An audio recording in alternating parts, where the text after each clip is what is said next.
Hello again, Euler Mennonite Church. It's a beautiful day outside. But then I was thinking, even those days that are gray and rainy, those are the days the Lord has made too. And this spring, while we have some beautiful spring days, we have some gray ones too. And of course, things continue to be different as we say, man, what's this going to be like today? What news are we going to get? Any chance we're going to get a little freedom? We don't know. But I've been thinking about what can we learn in the midst of struggles. And I'm not going to talk about that a lot this Sunday, but I think on May the 3rd, I want to talk about what Israel learned through some of their struggles. And what should we be learning? As a pastor, I found myself wondering if I dare hope that in this time of not being able to meet and families needing to be home and kind of taking care of their own worship and their own study, dare I, as a pastor, hope that perhaps people are learning that they've been too dependent on the pastor to do everything for them? That it might be good to learn that we can study on our own and not have the pastor do the study for us? Well, I found myself hoping that there's some of that learning going on.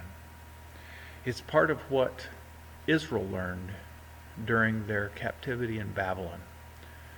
And I'll be talking about that in the sermon a little bit more in 2 Sundays from now. But it reminded me of a question that went around among pastors. It was kind of a popular question a couple years ago.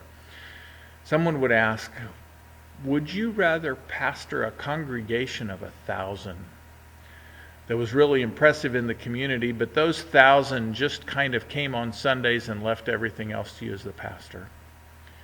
Or would you rather pastor a congregation of 100 highly committed and motivated followers of Jesus?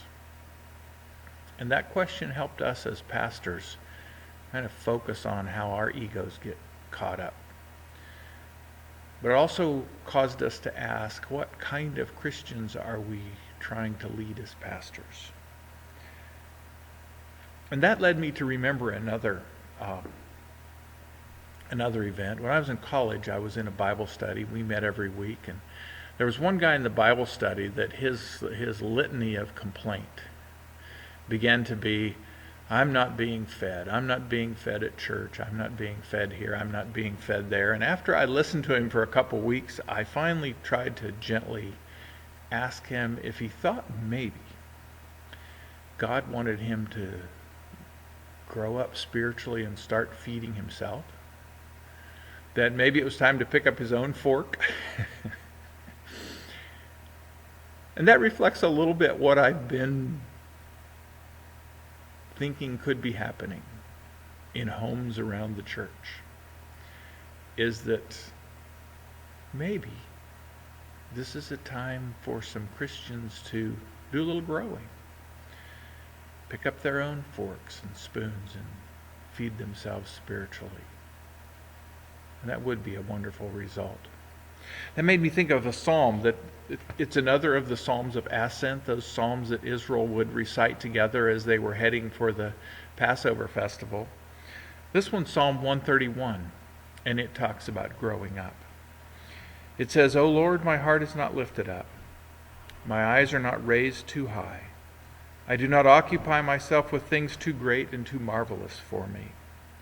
But I have calmed and quieted my soul, like a weaned child with its mother. My soul is like a weaned child that is with me. O Israel, hope in the Lord, from this time on and forevermore. The weaned child is the one that doesn't cry every time it wants its own ways, but it's learned to wait and take care of itself and feed itself. And maybe that's a good thing to be learning right now. May the Lord bless you and help you grow each day as we wait for the time when we return to what we think might be more normal. Lord God, bless us. And for each one of us, help us to learn something of your desire for us to grow to spiritual maturity and be able to feed ourselves in new ways, that we might be better equipped after we are able to return to more normalcy, be better equipped to be your word, your message to our world. In your name, Jesus. Amen.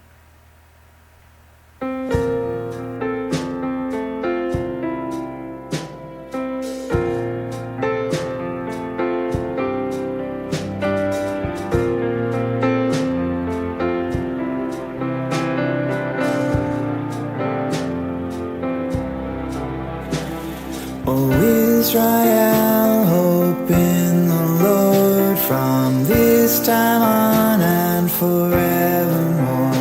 O Israel, hope in the Lord from this time on and forevermore. O Lord, my heart is not lifted up, my eyes are not raised too high. I do not occupy myself with things too great and too marvelous for me, but I have calmed and quieted my soul. Like a weaned child with its mother,